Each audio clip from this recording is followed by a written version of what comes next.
Through town, I better send a couple men with you. If anyone wants to take a shot at me, a couple of men more or less won't stop them. Open the gate.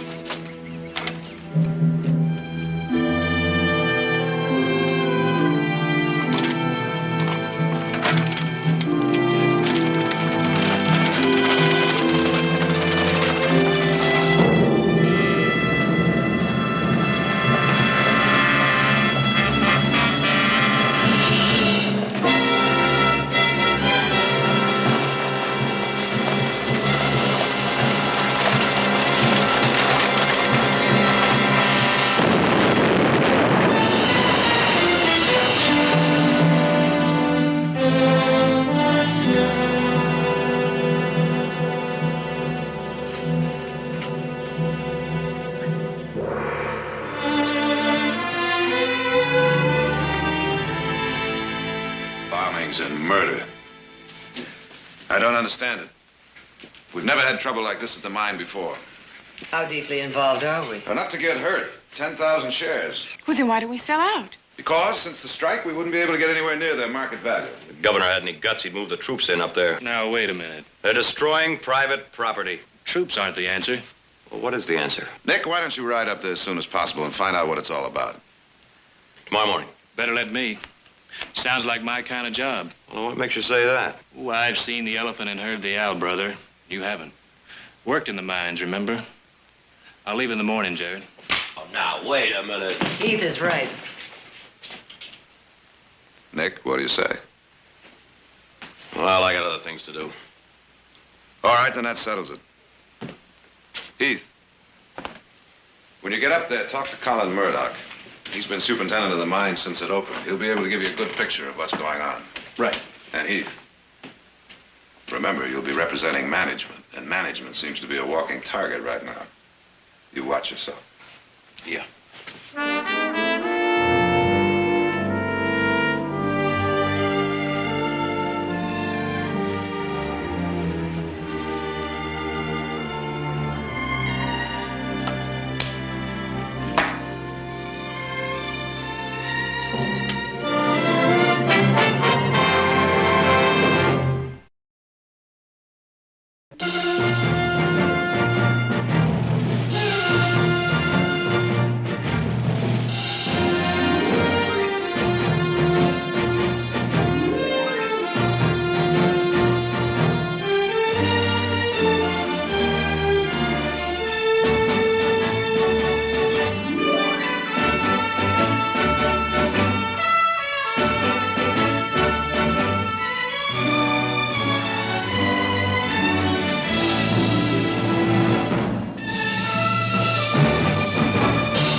Drink, whatever you got to eat, and a room for the night.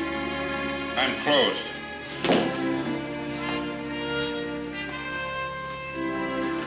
You don't look closed.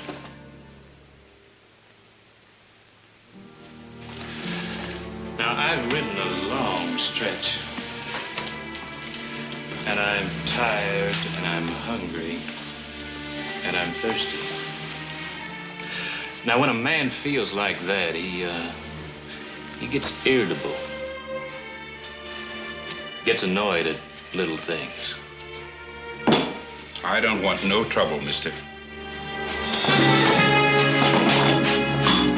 No trouble. Just a room, a drink, and something to eat.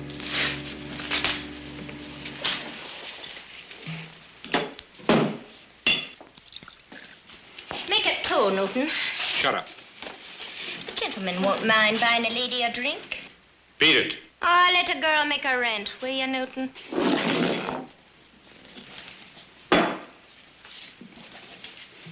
Well, I can't feed you. There's nothing prepared in the house. He lies in his teeth. There's a whole leg of cold mutton lying in his cooler. I told you to shut your mouth. Now I'll set it free. You stand back, you dirty Now, man. dear I'll girl, brain you. put it down, dear girl. It's Brain ya. the only decent drop in the house. Let's have the mutton. It's a fine thing a man can't call his house his own. Who asked you to butt in? I can fight my own battles. Sure you can. Another second, I'd have had that big slob laid out with the whiskey and glass oozing out of his ears. Well, now, you heard what the man said. You wouldn't want to waste the last decent drop of whiskey in the house now, would you? Hey, you talk good sense. To your health. And yours. Are you planning to spend the night? Planning on it? We asked Newton for the key to number 8. It's the best room in the house.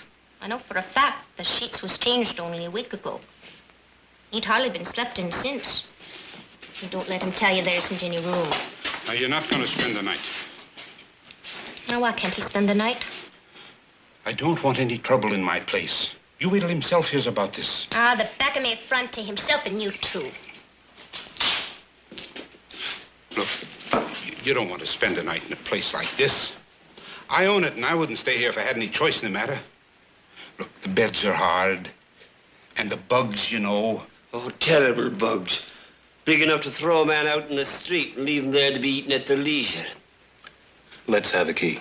It's only 9 miles down the road to Sonora. Oh, it's a grand town, with a decent hotel. And girls. Ah, they got the finest bits of fluff in the motherlode country down there in Sonora. Number 8 key.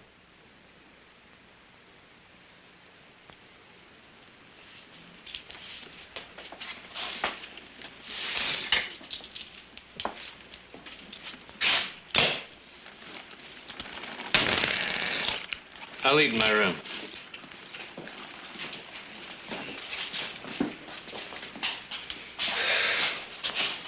All right. You heard what I said to him. I tried to make a move on, didn't I? Well, didn't I?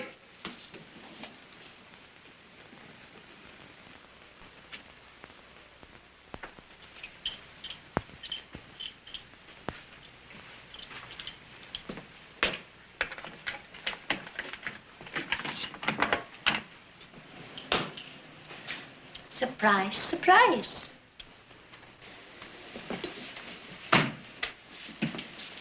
What are you doing here? Well, I thought you might like a nightcap. So I brought up the bottle. That's all? What's your name? Bridie. Bridie what? Bridie Hanrahan. Go ahead, help yourself.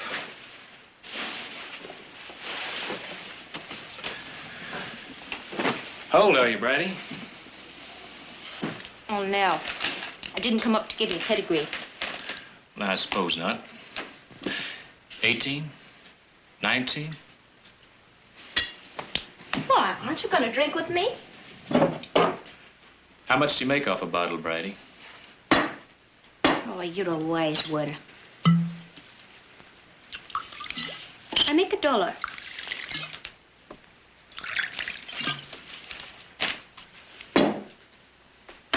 That's 10. What's it for? Information. That's a dirty word around here. What are you, a company spy? Nope. That's what they think downstairs. Why? Well, you're a stranger. If I was to tell them you was asking for information, they'd have you dead as a mackerel before the night was out. Will you tell them? Or should I? They ain't paying me nothing. Who's himself?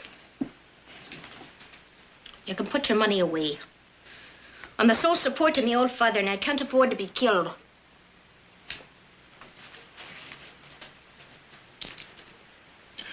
What does $20 mean to you, Brady?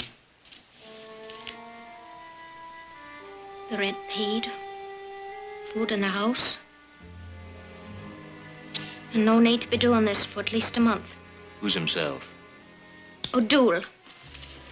O'Doul. Can you pass the word to him that I'd like to see him? What for? Just get word to him.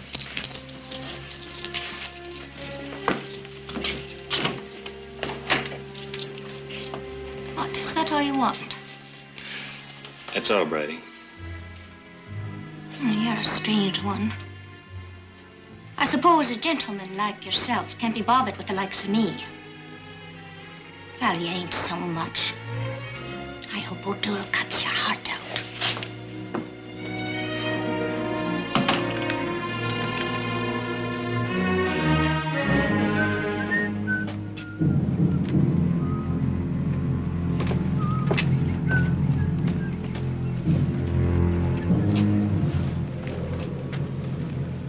Give us a penny, mister.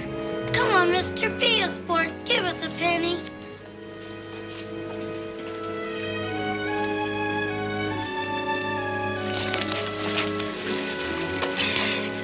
That's mine. Your good deed for the day, son.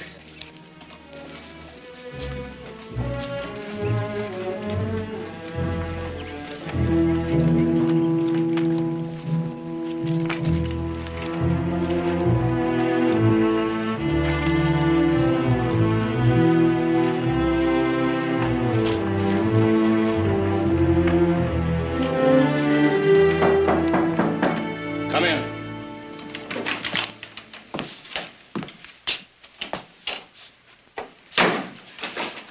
Mr. Murdoch, I'm Heath Barkley from Stockton. Oh, Mr. Barkley. Always a pleasure to see one of the family up here. Sit down, sir. Thank you.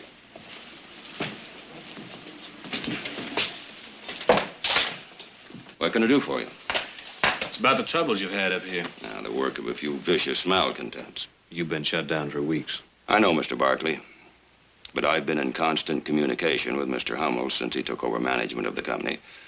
We've been working on the problem. Have you tried talking to the men? Well, there's no talking to them. They're demanding the sky. New housing, elimination of the company store. Things that have nothing to do with reasonable requests. Is that why they went on strike? Well, I told Mr. Hummel it wasn't the right time to cut wages. Is that why they went on strike? Because you cut wages? Why? This is a producing mine. There's ore in sight for another 10 years. And then what? A dead hole in the ground with nothing in it? Mr. Barkley, every penny I have in the world is tied up in 5,000 shares of Barkley Sierra. Every penny. I deserve to get whatever profit I can. And what about the people who work for you in that mine? Don't expect me to show any feelings for the murderers who gave me this. Then what about your own interests? Your shares are losing value while that mine is shut down. I have complete confidence in the company management. In fact, I've given Mr. Hummel my proxy to vote my shares. He assures me the mine will be open in a week. How? The only way you'll open that mine is by using strikebreakers. Is that what you're up to? Mr. Hummel feels it's the only way. He assures me the Chinese are a docile and industrious people who will work cheaply. You're bringing in Chinese. You do that and you'll pull the cork on more trouble than you or Mr. Hummel can handle. Good day, Mr. Murdoch. Go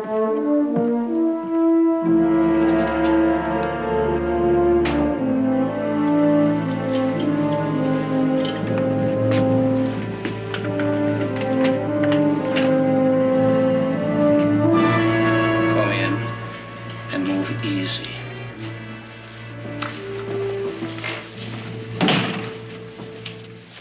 Hello, Dion. Heath. Heath. I didn't know it was you that was looking for me. You need that thing? When a man's on the run, you know how it is. It's been a long time, Heath. Since we worked in the mines. What are you doing up here? Organizing. The strike? Mm-hmm. Do you have a drink about the place? Sure.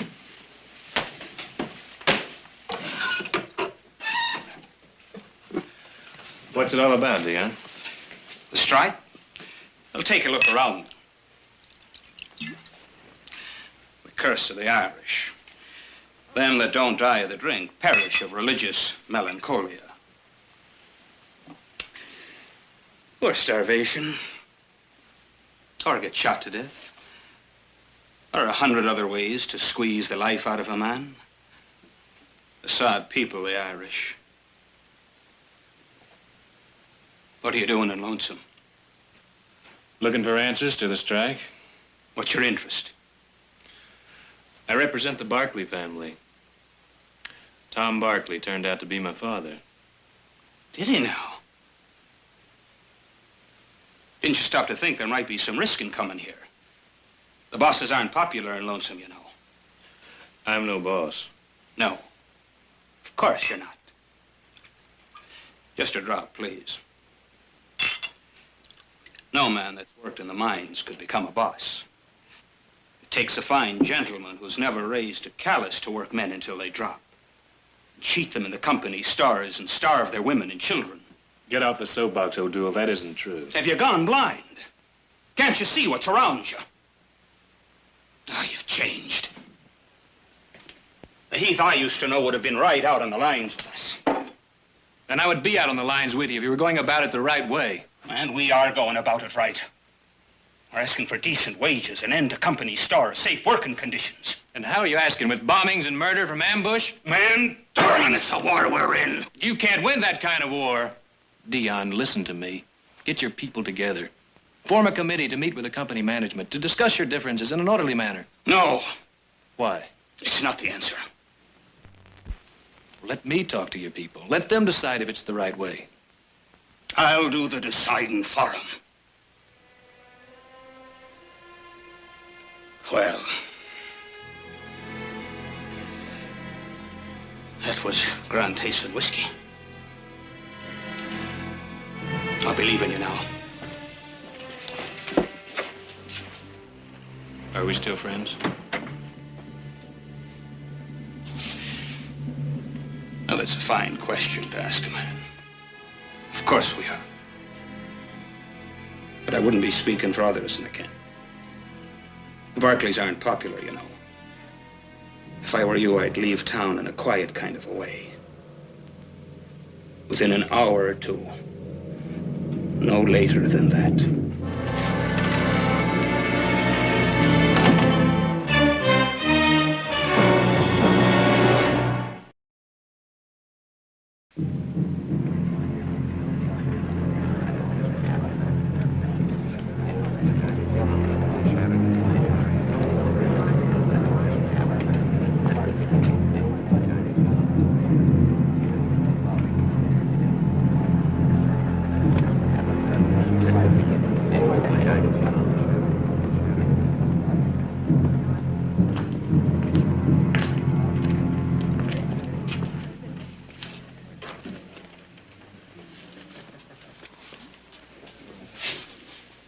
There. He's for the company, all right. Didn't I tell you? He's a Barkley. One of old Tom's kid. You don't mean it. O'Doul, my darling, when it comes to the killing of them, let me be the one to do it. And I'll burn 1,000 candles for the sake of your soul when they finally catch you and swing you off. Shut up with your talk about swinging. There'll be a meeting of the organization tonight. Tell the boys we may have some business to do. Go on.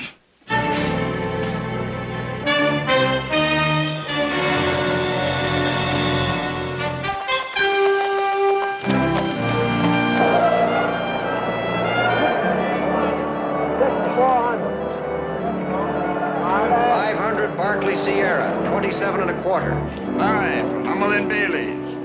1,000 Cal Western Mining, 18 1/2. Making any money, Uncle Samuel? Oh, a little, Brother Barkley, a little. Good. I'd like to talk to you for a minute, if I may. Make it brief, brother.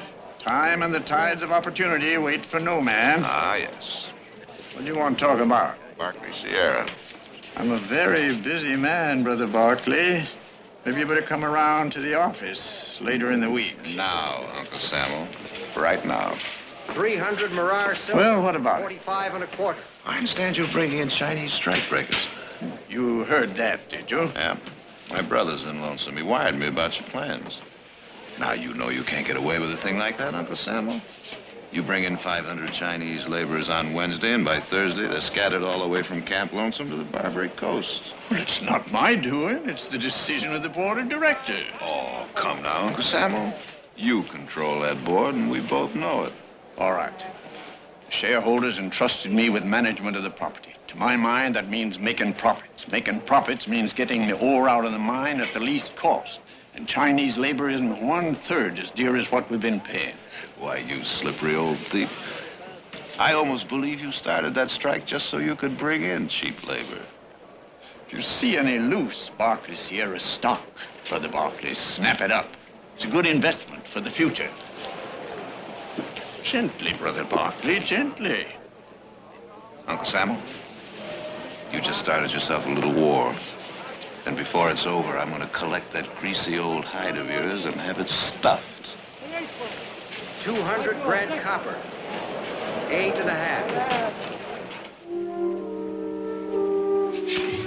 Don't make a sound or we're both dead. What's wrong? Get up and get dressed. They're coming for you. Who's coming? The Molly McGuire's there. We'll get them over. Molly McGuire's here. Oh, you never mind the questions. Do you want to kill us both? Why, you and your modesty.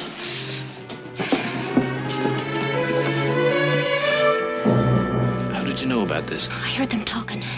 They think it's a grand thing to hang a Barkley. Why are you warning me? For the $20 that'll keep me out of the saloon for a month. If we get out of this, you'll never be in that saloon again, I'll tell you that. I mean it.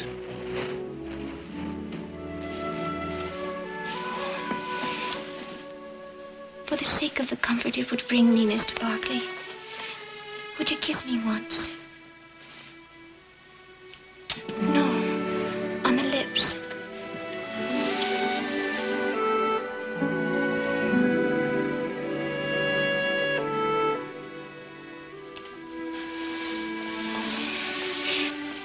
Would you believe me if I said that was the first time I was ever kissed?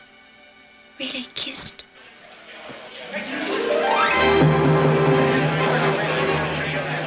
They're coming. There's a back way out of this ranch. Come on. Open your door. Don't make no trouble in my place. Do as you're told, Newton, and there'll be no trouble. All right, boys, come on.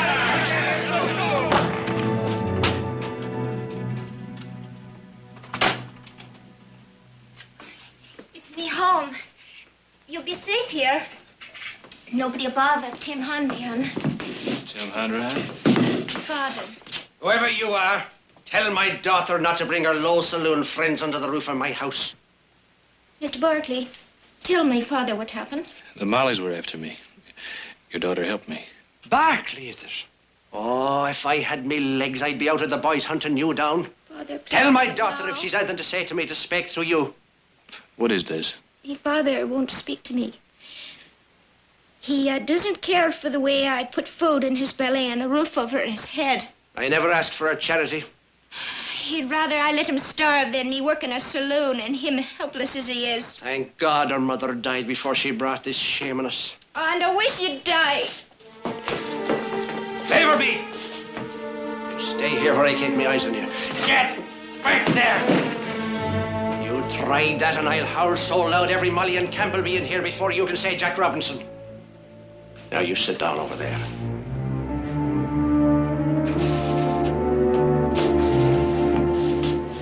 I suppose you think I'm a hard man.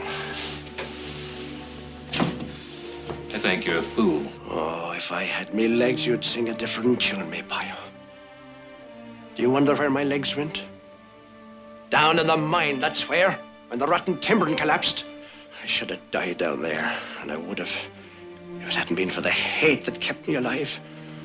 Hate for the lion mouth of him that made the lion promises that brought us here and put my daughter in the saloon to earn the bitter bread to keep me alive. It keeps me alive to curse the dirty name of Tom Barkley and all that come after him. I don't know anything about Tom Barkley's promises. Oh, well, we've got a long night ahead of us. I'll tell you the promises he made. And then you go back to your Barkleys and tell them why we spit on their name here in Lonesome Camp.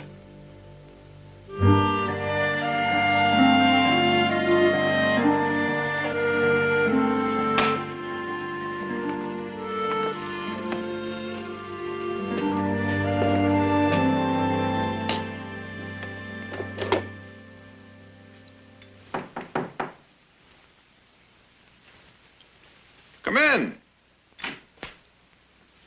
Evening, Brother Barkley. Good evening, Uncle Samuel. What brings you out so late? Dickering. Time doesn't mean much when a man's in the mood to dicker. Dickering, huh? What do you got? Oh, I've got something. What have you got? I never touch it. Oh? Well, then. How about a petition signed on behalf of the minority shareholders enjoining present management from conducting any further company business? Sit down, Uncle Samuel. Pending a full stockholders meeting. It'll be filed, let's see. Oh. Tomorrow. Well, it isn't much. Oh? Well, then why are you dickering? Because you can be a nuisance, Brother Barkley, a tarnation nuisance. So I'm making you an offer. $333,000 for your holdings in Barkley Sierra. That's the market price before the stock went down. Now, there's a handsome offer, if I say so myself. What if I say no? Then you'd be a tarnation fool. Besides, you've got no right to say no. That's a Barkley family holding. You better talk it over between you before you say anything.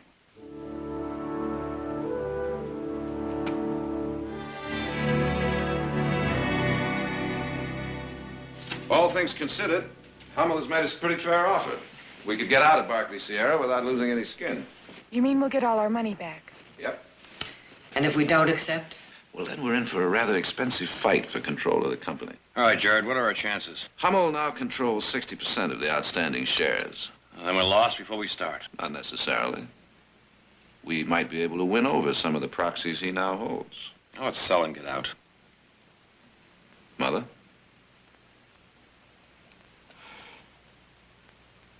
I wonder what he would say.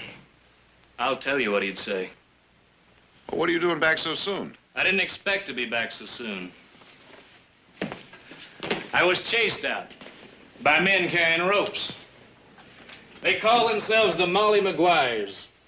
Did you ever hear the Molly Maguires? Any of you? Those miners have reached the limit of their endurance. The Molly Maguire is one of their secret societies, a violent one. They have the strange notion that it's better to die fighting than wait like sheep. A very strange and unrealistic people. I don't think you'd like them. Funny thing is, they don't hate the company management nearly as much as they hate the Barkleys. Get to the point, Heath. Well, now, I was going to tell you what he'd do. Go on. He'd say, sell out.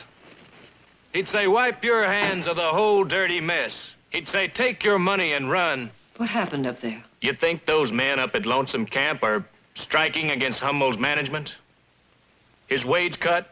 Working conditions in the mine?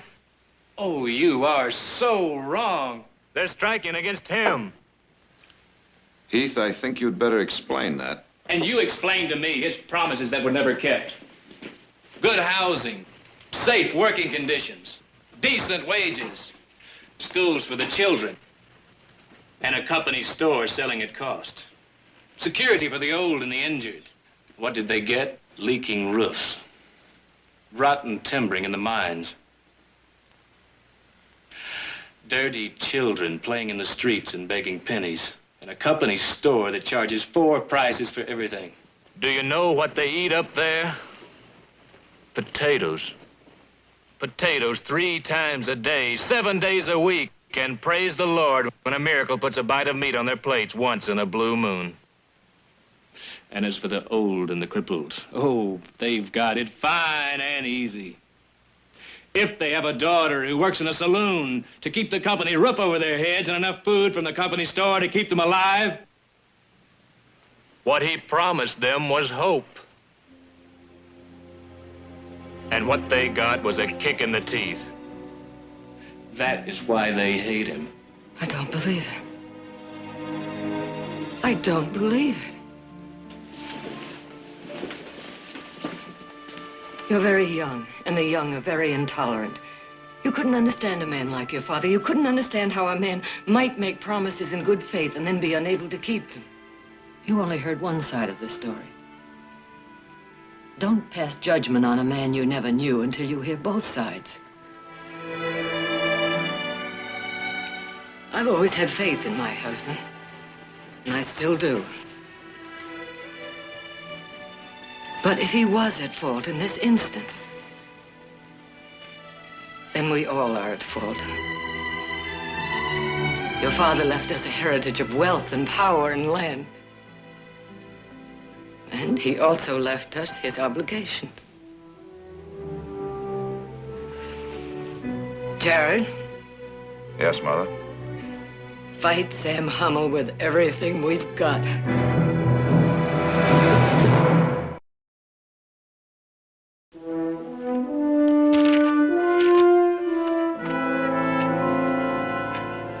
Bryce, you hold 1,000 shares.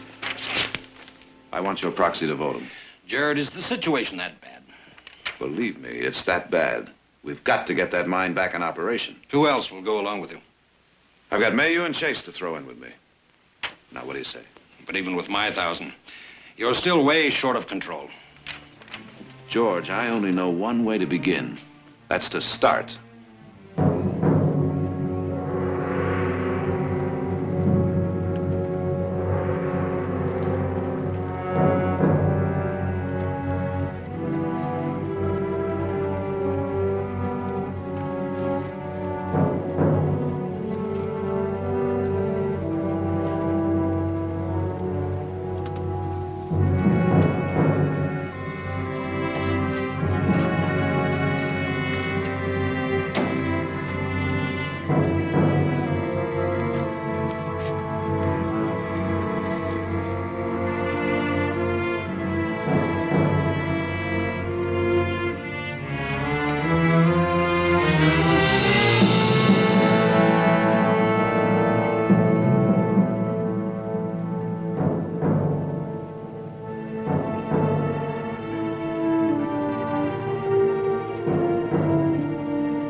this what you wanted, Murdoch?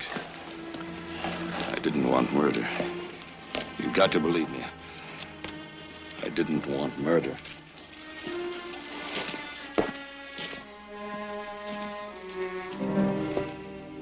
He said the strike would end in 3 days, that the men couldn't hold out any longer. And every day it went on, he said it was sure to end the next day, and then the next, and then the day after. When the violence broke out, I said, look, Mr. Hummel, let's call a halt to this. Let's sit down with the men and negotiate a settlement. He said nobody had a given right to work in Barclay Sierra, that if they didn't want to work, he'd find men that would. He said that in a way, the strike was a good thing, because it meant he could call in cheap labor and increase the profits. He said there might be a little trouble, but he didn't say people would be killed.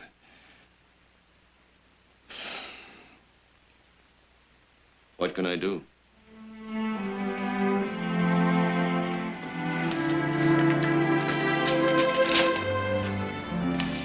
What's this? Your proxy signed over to Jared Barkley to vote your 5,000 shares as he pleases. You wanted to know what to do? Sign.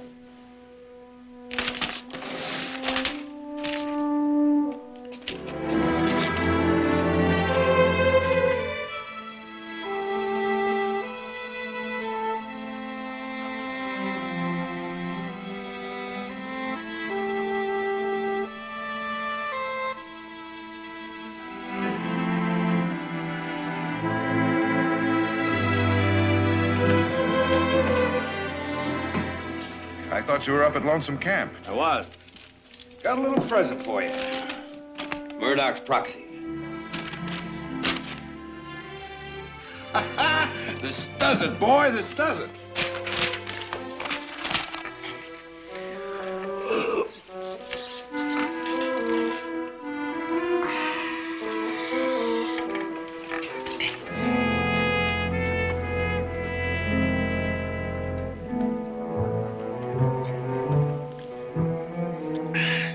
Mother's milk. Have a drop or two. You're not looking well, Paddy. I never felt better. Oh, that rap you got on the head. What are you talking about? My head's the hardest thing I've got. It was a terrible rap. I knew a man got one like it once. Oh, he was up and about, cheerful as a lark for 3 days, but then on the 4th, he was dead as a mackerel. What are you saying, man? That you're going to die, me boy.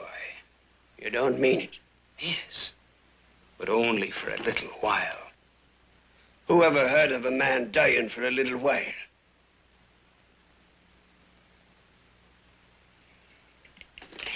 You got a plan, O'Doul. What kind of a plan? Well, the cemetery is inside the company fence. You need a burial permit to get past the guards. Need I tell you that a dead man is required for getting such a permit? But they say there's going to be a new management and a settlement of the strike. Do you believe it? It's a trick. We're in a war, Paddy. A war between the likes of us and the landlords. A dirty landlord's trick. Oh, we're not just fighting the Barclays. We're fighting all the bosses and all the mine owners. Why start anything now when the trouble's almost over? I'm telling you, we need the violence. We need the men in the other camps to know there's such a thing as the Molly Maguires, ready to fight for them against the bosses. What are you going to do? Blow up the works. Oh, that's a grand plan. Then are you with me? Oh, Paddy, you'll be a famous man. How long do I have to stay dead? Only a day or two. Will I have a wake? A grand wake. It's the height of my career. I'll be attending my own wake.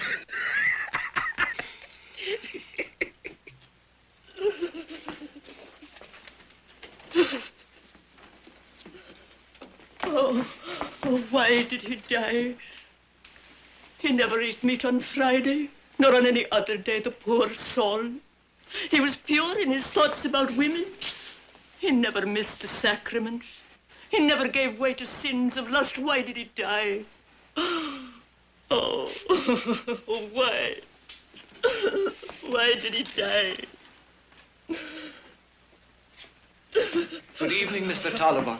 I suppose you've come for the burying permit. Who are you burying? Padre Gohulahan. Himself that was called Paddy the Ghoul. Ah, the poor soul. Sure, he never missed a wake if it was within 100 miles. Check my butt. Oh! The shame of it all. A poor man dead. And not let to lie in peace in his own box. I guess it'll be all right. Only the pallbearers past the gate. Yes. Yes, Mr. Tolliver.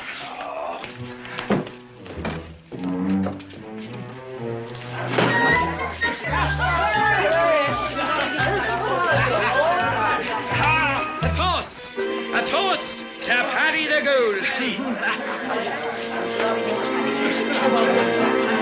Dying is a terribly thirsty business.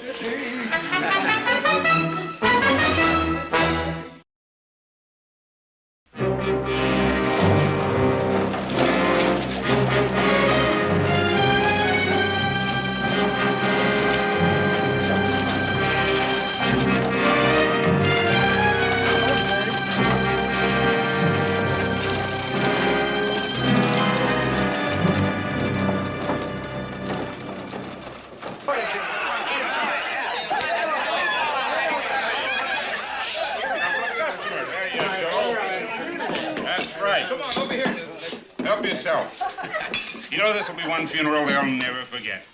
Poor Paddy. He went out with a bang.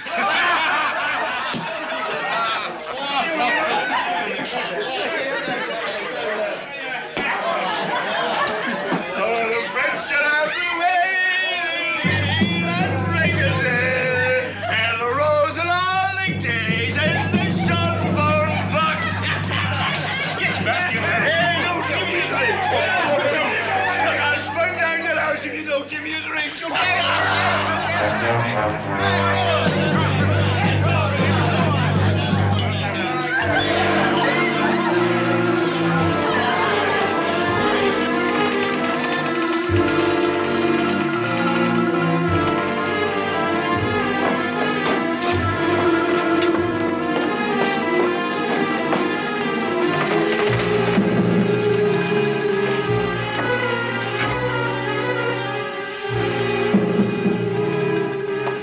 I've got to drop the heap. Quick.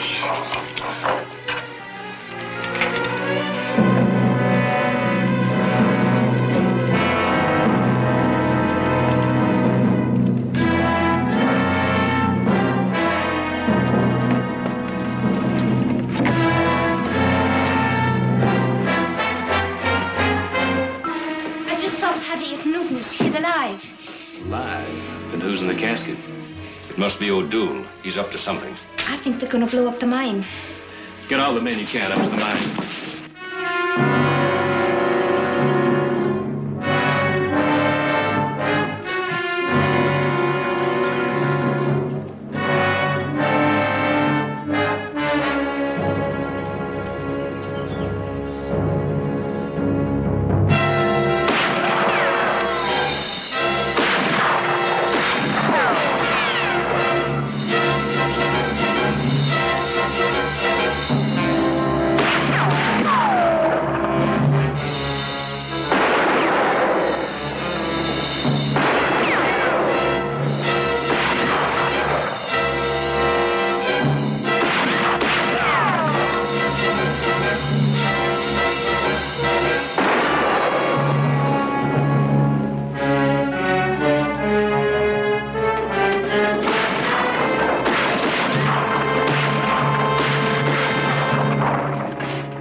O'Doul!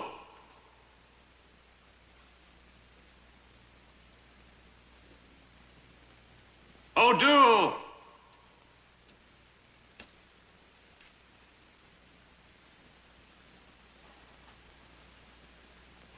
O'Doul! O'Doul, I want to talk to you.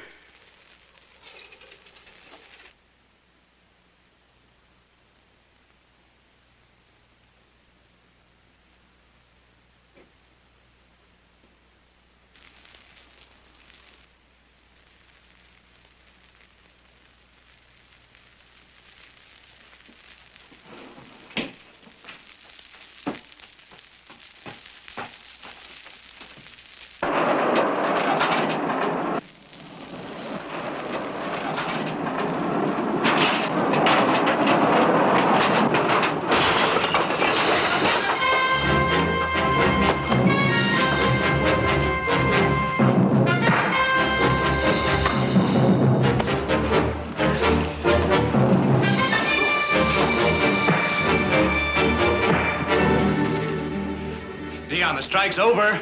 I should have killed you the first time I saw you.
Goodbye, Murdoch.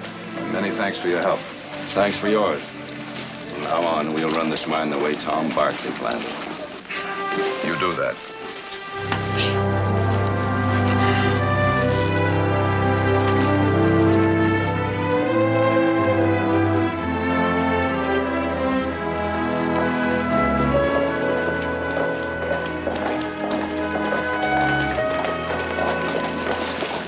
Ready? Guess you're leaving. What'll you do now? Going to San Francisco. Away from here, I can make something of myself. Can I help? You already have. And I thank you for it. Brady, good luck.